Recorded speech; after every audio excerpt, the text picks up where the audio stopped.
Hello friends and welcome. Today we're going to compare a Guardian game to one of my own games and kind of point out some things that I think Guardians tend to do wrong that might be holding them back. Now, we are looking at a Treant 4 gameplay, but that's not really the important part. I think this applies to like whoever you play, whatever role you play. So first, let's talk about starting items. On this Treant Protector, the main issue I have here is this Ringer Protection. This is just not very useful on Treant. Now, for whatever hero you play, you have to think carefully about the 600 gold you get at the start of the game. Everyone starts with 600 gold, so if you don't want to fall behind immediately, we have to efficiently spend that gold. So when you buy items that aren't really going to help you, you're just kind of putting yourself in the wrong place. You're going to start off in a bad spot, and it's going to make your game a little harder. You might not lose off that, but it's going to be harder. So this Ring of Protection on Treant is about a third of his starting gold spent in an item that's not going to be that useful. And over here, I can even see he has the Atos queued up, also not a very good item on Treant Protector. Before we get into that, let's talk about the skill build as well. Living Armor, not very good for Treant Protector either at level 1 as a position 4. And even as position 5, Nature's Grasp or Leech Seed is almost always the first skill. I'd say like 99% of the game, it's Nature's Grasp. 1% of the time, it's Leech Seed. And then 0% of the time, it's Living Armor. So right off the bat, we have starting items, future items, and starting skills already putting us in the wrong spot. Treant Protector is meant to play an aggressive style as a position 4, and everything we've picked has not enabled that at all. So it's going to make everything he does from here hard. Whatever hero you play, I have seen these mistakes all the time. I've watched a lot of Guardian replays. I see bad items, I see bad skill builds, I see bad future items, and all of this is easily fixed by taking a quick look at Dota Buff, Dota 2 Pro Tracker, the guides within the game, YouTube videos, subreddits, things like that, whatever. Do a little bit of research on what are common starting items and later on items for a hero so that you can avoid these pitfalls and at least give yourselves the right tools to then try to execute properly. But if you start with the wrong stuff, it's going to make everything harder. Now, the next thing I want to talk about is positioning, identifying good trades, and being active, which is a little vague. But for example, here, we see them clump up. They both get hit by a stun. They're both going to take a bit of a poor trade. Treant decides to turn around to punch once, but ends up taking way more damage than he gave out because he had to fight 2 heroes and 2 creeps. That alone, probably not going to lose the game or the lane. But if you take too many trades like that, eventually you will lose the lane, and that might be enough to then lose the game. So it's important to keep your eye out for that kind of stuff. The creep equilibrium, the positioning of the heroes, when's a good time to fight. Notice this Hoodwink. She's getting a bunch of free auto attacks off the Wraith King and the Treant Protector, and neither of them are really doing anything to mitigate that. Here, Treant Protector walks up because he wants the deny. I understand that, but you have to identify it's not worth it. There are 4 creeps here. There's a Slark. There's a Hoodwink. They're probably not going to hit level 2 here, but you know, we always have to be worried about, we're definitely behind in XP because of these creeps. Hoodwink was here, so they're both splitting it, so you're probably okay. But if this Slark were to hit level 2 off this creep, almost for sure Treant will die here. But even if he doesn't hit level 2, it's going to be a very bad trade. And look at that. It is.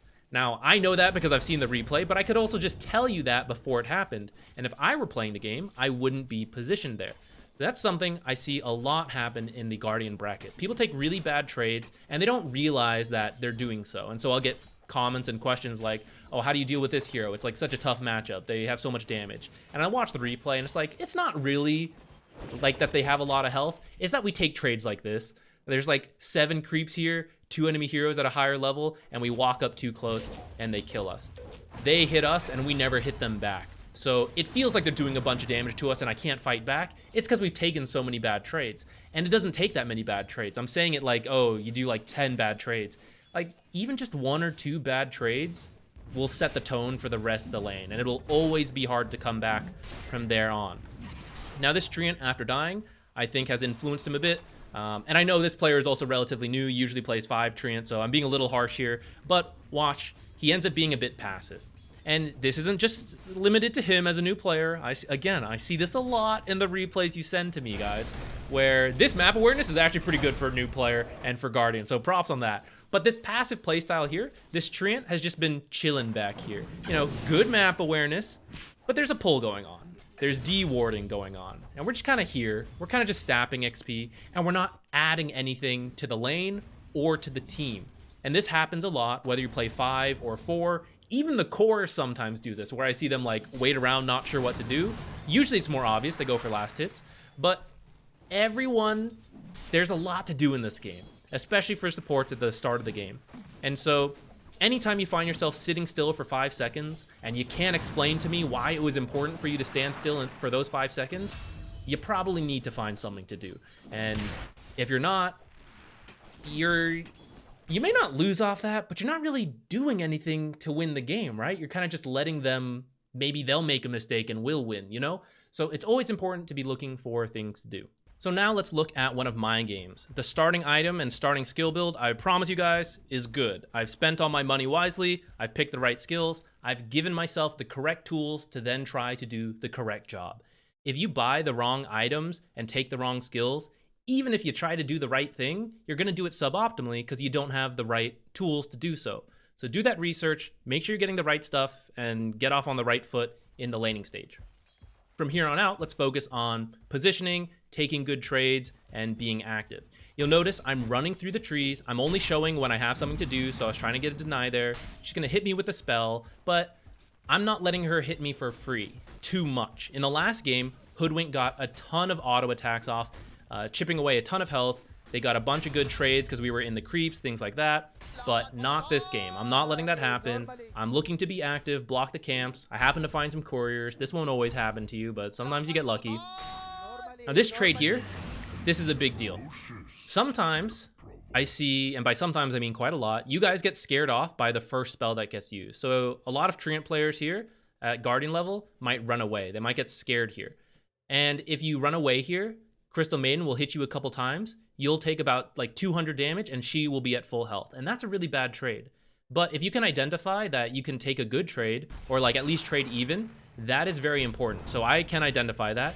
Even though we both take damage, it ends up even, which means we can still fight in the future. If she just gets a bunch of free damage and I don't hit her at all, then in the future, I always have to run away from her. And that means she always gets to hit me more than I hit her, which means I lose every trade from then on, unless I have a bunch of regen to go through. In which case, maybe we're even in health, but I spent more money and I had to use that money on the regen. So here, we're looking to still be active, but like we're not just running out. We're not letting her hit us. We're waiting for an opportunity for something to happen, for one of them to miss position. And if not, I'm thinking about pulls. But when I see them walk up, I decide, you know what, we can fight here. I hit level 2, we're gonna fight. I can identify those good trades and do things like that. And I know it's easier said than done. The first 2 points, I think anyone can fix just by looking up some builds. Learning to position, identify good trades, all of that is much harder. And my advice to you on that, when you're looking up those builds, watch the replays of those high-level players. See what they do. Try to learn from that. Watch educational content. Maybe show up to the Wednesday night streams, get your game critiqued, end up in a YouTube video like this, pointing out some of your mistakes so that you can learn from it. I don't know. There's a lot of options, guys. But if you can improve on some of these things, I think it will help you out, especially taking the bad trades. That's a particularly notorious one. But it also makes me sad to see you guys start with the wrong skills and items, because that's pretty easy to fix. And I think just having the right tools alone makes the game easier. So that's all, guys. Thank you for watching. That's it. Bye.